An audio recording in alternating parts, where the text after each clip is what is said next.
अस्सलाम वालेकुम व्यूअर्स।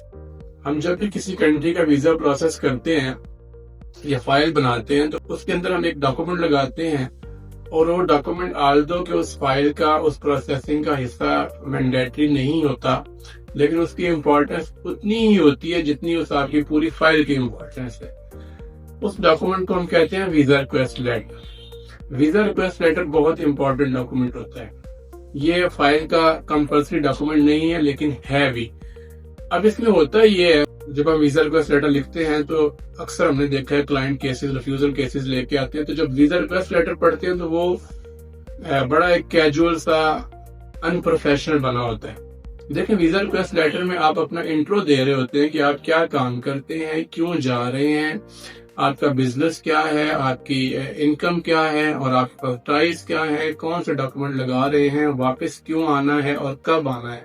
ये चीजें हम उस लेटर में इंश्योर कर रहे हैं। अपना एक फॉर्मल कह लें, हम वीजा ऑफिसर को अपने बारे में बता रहे होते हैं। ये बहुत इंपॉर्टेंट डॉक्यूमेंट होता है। तो वो हम क्या करते हैं, हम आल्दो के अब इस पे एक और नई चीज आ जाती है कि हम आजकल आपको पता है एक नया एक सिस्टम शुरू हो चुका है, चैट जीपीटी बहुत यूज करते हैं।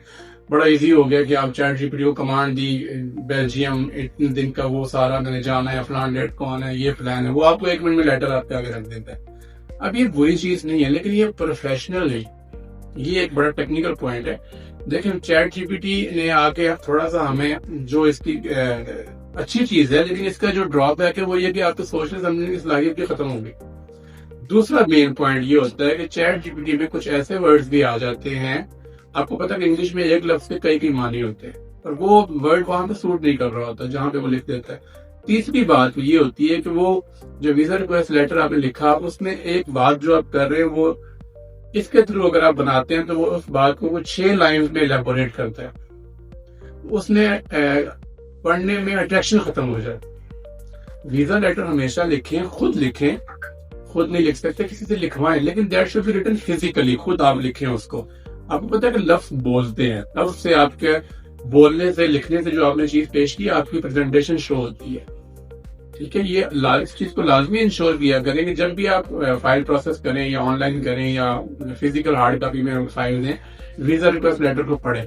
समटाइम ये होता है क्लाइंट फाइल लेके आता है, रिफ्यूजल केस लेके आता है, कहता है जी मैंने लेटर पढ़ा ही नहीं, इवन के साइन भी खुद नहीं किए होते।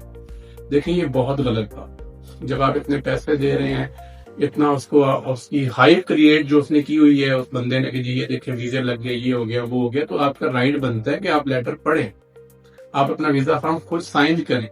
अगर आप आउट ऑफ सिटी से अप्लाई करवा रहे हैं तो आप उसको, आजकल तो जो ऑनलाइन चीजें सारी पहुंच जाती हैं, आप उसको लेटर मंगवाएं, साइन करें, स्कैन करके वापस भिजवाएं, लेकिन आप उसको पढ़ें, खुद नहीं पढ़ सकते, किसी से पढ़वाएं।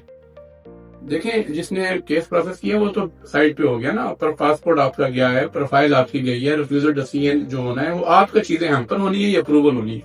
तो बताने का मकसद ये होता है कि जब भी कहीं केस प्रोसेस करें, वीजा रिक्वेस्ट लेटर बहुत इंपॉर्टेंट चीज है। ये लोग इसको इतना सीरियस लेते नहीं है। ठीक है, उसको जरूर पढ़ें। उसको खुद नहीं कर सकते, किसी एक्सपर्ट को दिखा दे, किसी बंदे को पढ़वा लें, उसको चेंज करवाएं। अगर आप समझते हैं, आपका राइट है ये चीज, अगर आप समझते हैं कि ये चीज नहीं इसमें होनी चाहिए तो आप डिस्कस करें कंसल्टेंट के साथ। वो अगर आपको सेटिस्फाई कर लेता है लॉजिकली तो फिर ओके। तो इस चीज को मैं काफी अर्से से सोच रहा था कि ये चीज भी हम अपने व्यूअर्स को बताएं कि वीजा रिक्वेस्ट लेटर की इंपॉर्टेंस को जरूर समझें, खुद पढ़ें, खुद साइन करें, उसके बाद अप्लाई करें। ये बहुत मैटर करता है। Thank you very much.